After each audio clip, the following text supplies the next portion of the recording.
Selamat malam, salam sejahtera buat Kota Lubuk Linggau. Selamat menjalankan ibadah puasa bulan suci Ramadan ini, semua masyarakat Kota Lubuk Linggau supaya sehat dan bahagia. Amin.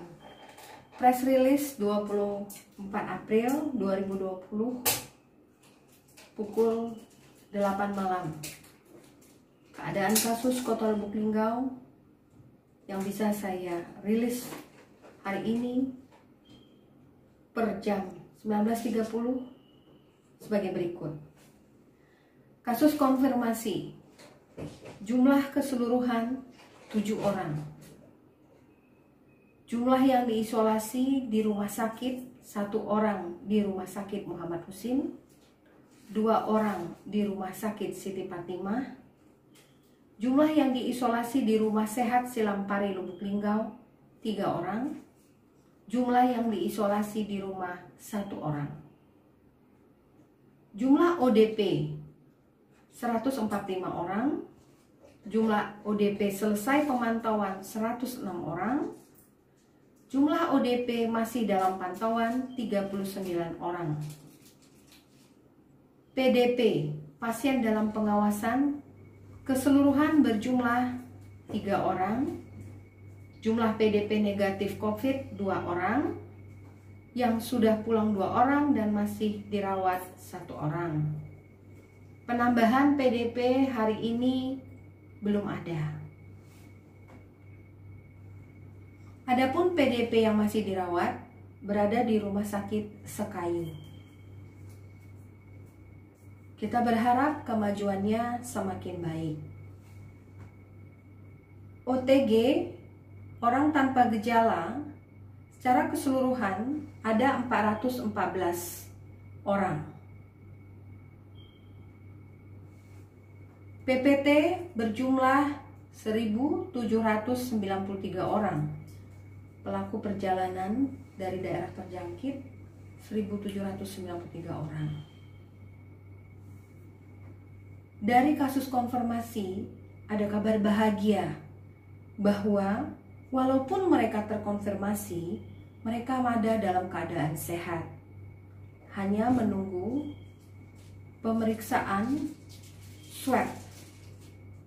Seperti yang ada di Rumah Sakit Siti Fatimah dan Rumah Sakit Muhammad Husin, ketiga pasien kasus konfirmasi itu berada dalam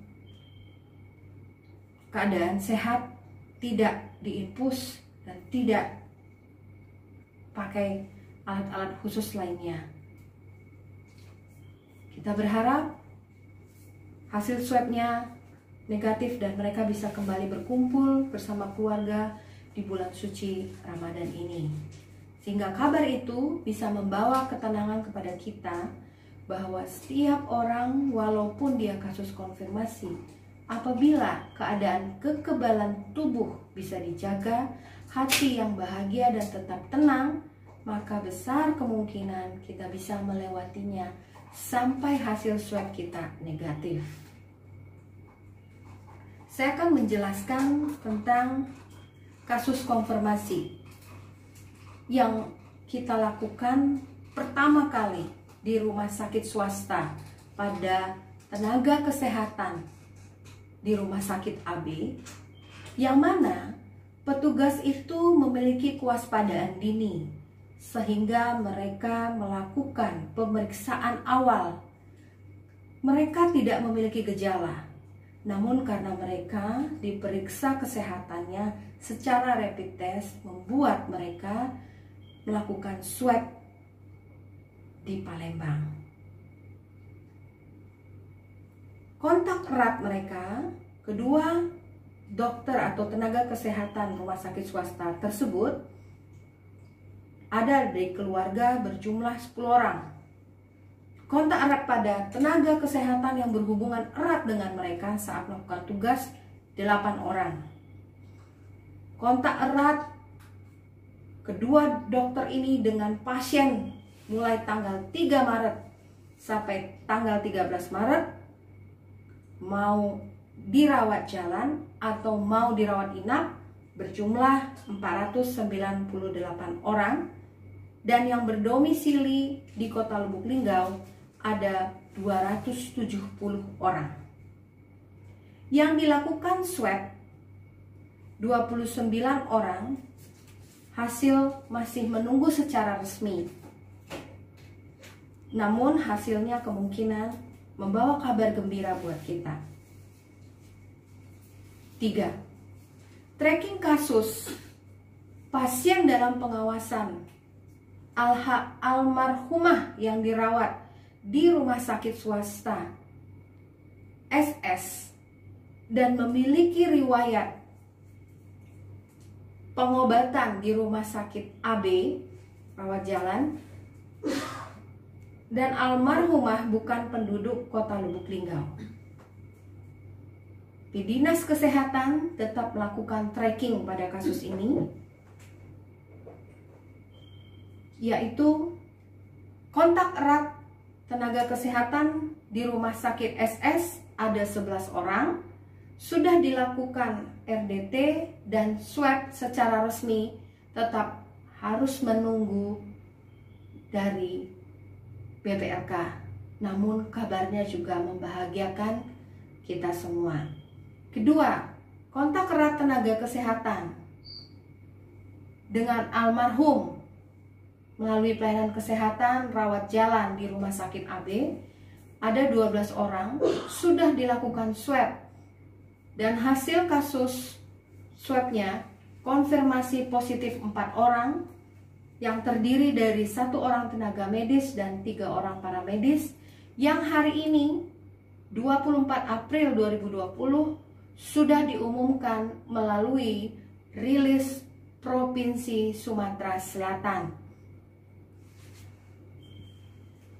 Kasus ibu melahirkan di rumah sakit yang keempat, kasus ibu melahirkan di rumah sakit SS dengan rapid test positif masih menunggu hasil swab secara resmi. Kasus pasien HD meninggal di rumah sakit AB dengan rapid test positif juga masih menunggu hasil swab secara resmi dari BPLK, dan almarhumah juga bukan penduduk Kota Lubuk Linggau dan sudah dikebumikan secara prosedural COVID. Keenam, kasus tenaga medis di rumah sakit DS sudah dilakukan rapid test dengan hasil positif menunggu hasil swab. Ketujuh, kasus tenaga medis di rumah sakit SS sudah dilakukan rapid test dengan hasil positif, juga masih menunggu hasil swab secara resmi.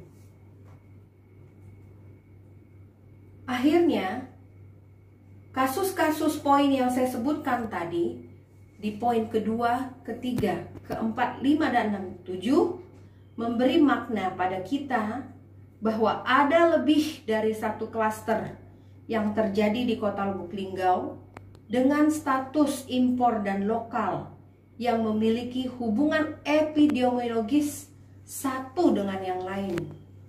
Hal ini dapat disimpulkan Kota Lubuk Linggau sudah zona merah. Namun nanti selanjutnya akan ditegaskan oleh pemerintah Kota Lubuk Linggau. Masyarakat, dulur-dulur sekota Lubuk Linggau, di bulan suci Ramadan ini bantulah kami tenaga kesehatan. Bantu kami untuk memutus rantai penularan COVID-19 di kota kita ini. Ikuti instruksi pemerintah.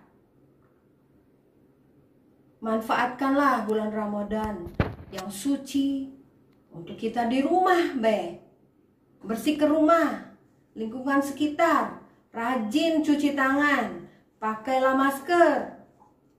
Jangan lupa makan makanan yang bergizi, tidak merokok, dan tetap melakukan aktivitas fisik, berjemur di bawah matahari. Sebab kita tidak boleh lupa, COVID-19 ada, demam berdarah, ada pula.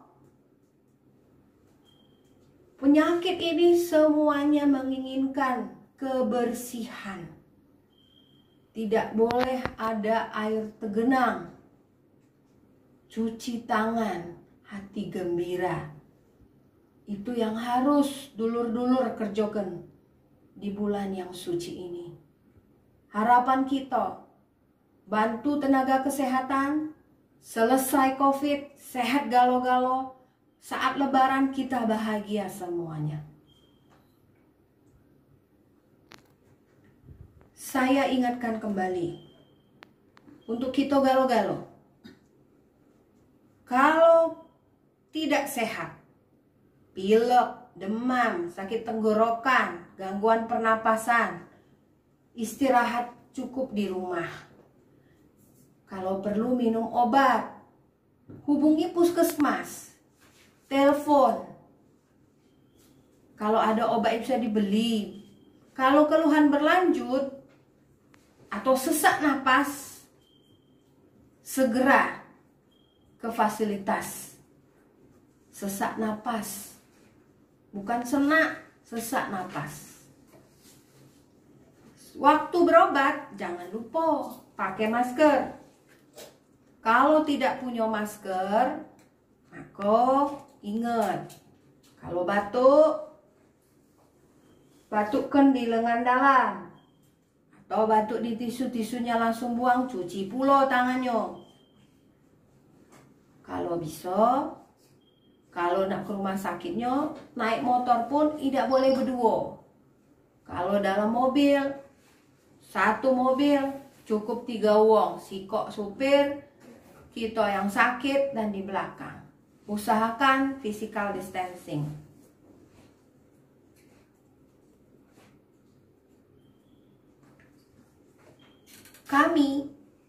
Harapan kami tenaga kesehatan, kalau galo-galo masyarakat pakai masker, maka kamu sudah jaga kami, dan kami pun pakai masker, kami sudah jaga kamu, masyarakat. Kalau kami sudah melihat ada kriteria kamu jadi pasien dalam pengawasan karena sesak napas, maka hubungi puskesmas supaya puskesmas bisa rujuk ke rumah sakit atau dilakukan pemeriksaan darah, rapid test. Kalau hasilnya positif sebagai COVID, harus diambil sampel setiap hari.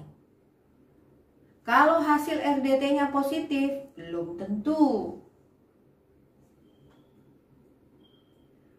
Kalau sehat, tapi datang dari tempat lain, ada riwayat perjalanan dari Palembang, Prabu Muli, atau dari tempat Jakarta, atau tenaga kerja asing datang ke sini, harus lapor dulu di call center yang sudah kita ada. Atau pernah merasa kontak dengan wong COVID yang sudah positif, kasus konfirmasi, lapor dulu ke puskesmas. Kalau tidak bisa, lapor ke rumah sehat di Hotel Hak Mastaba. Tidak usah takut, bisa isolasi di rumah baik. Tidak perlu diisolasi di hotel, cuman di rumah harus pakai masker, kamarnya sendiri, alat-alat yang dipakai sendiri, tidurnya sendiri, kamar mandi harus dipakai, dibersihkan. Boleh diisolasi di rumah. Tapi kalau sesak napas, telepon, biar kami bisa bantu rujuk.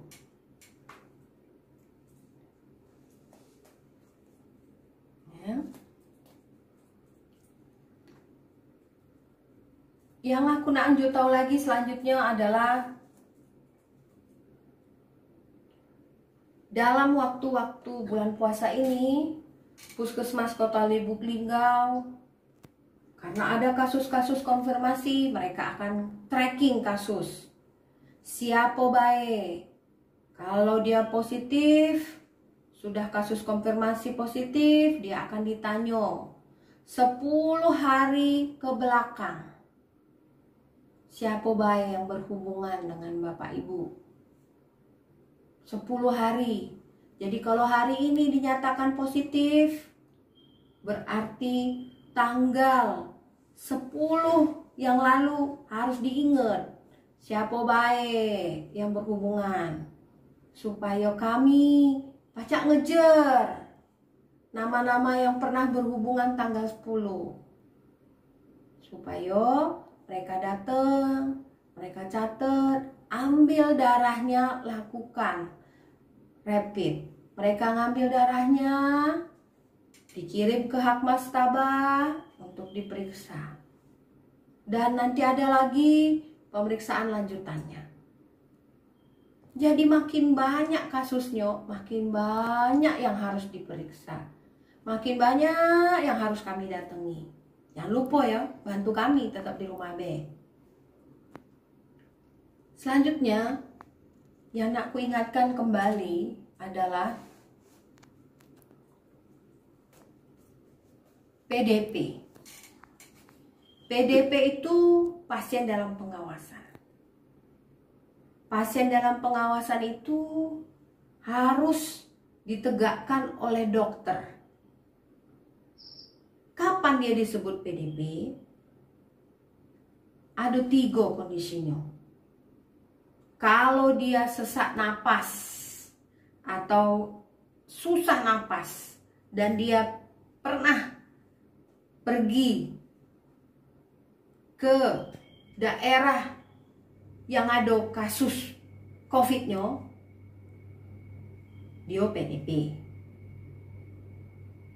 Terus dia demam atau riwayat demam dan dia pernah pergi lagi demamnya atau riwayat baik, oh aku demam dokter, sebelum aku demam aku pergi dari Prabu Muli, dari Palembang. Nah itu kami juga bisa sebut sebagai PDP. Jadi kalau ada sesak napas, itu baik kata kuncinya. Kalau sudah PDP, dia meninggal, pemulasaran jenazahnya sesuai dengan pedoman pencegahan revisi 4. Pemulasaran jenazah COVID-19 harus dilakukan. Aku ulangi, PDP dan kasus konfirmasi apabila meninggal, maka pemulasaran jenazahnya harus sesuai prosedur COVID-19. Karena itulah dulur, makanya tetap harus jaga kesehatan, cegah COVID.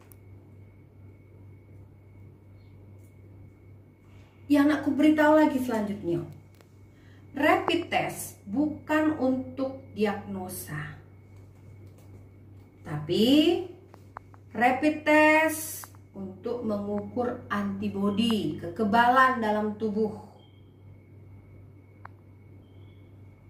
Kalau dia dilakukan, itu hanya untuk mengukur jumlah antibodi pada tubuh manusia yang akan meningkat bila ada virus masuk ke dalam tubuh. Datanya kemudian dijadikan sebagai deteksi awal untuk pemeriksaan lanjut.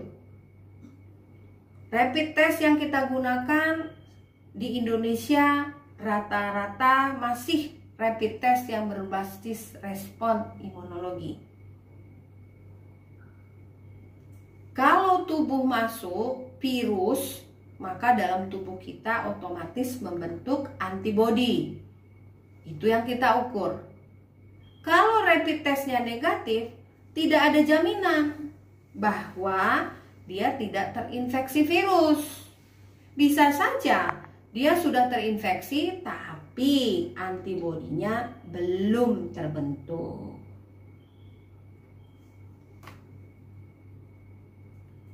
Pembentukan antibodi itu kapan? Pembentukan antibodi itu butuh waktu sampai 7 hari setelah terpapar. Kalau kita rapid test langsung, aku nak rapid test hari ini, kemungkinan besar negatif. Ya.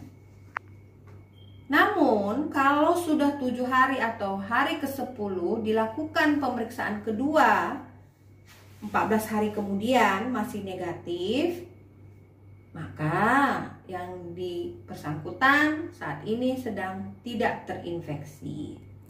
Artinya seperti ini. Kalau hari ini saya di rapid test negatif, maka saya harus di rapid test lagi hari ke-14. Kalau negatif juga, maka saya diyakini tidak ada.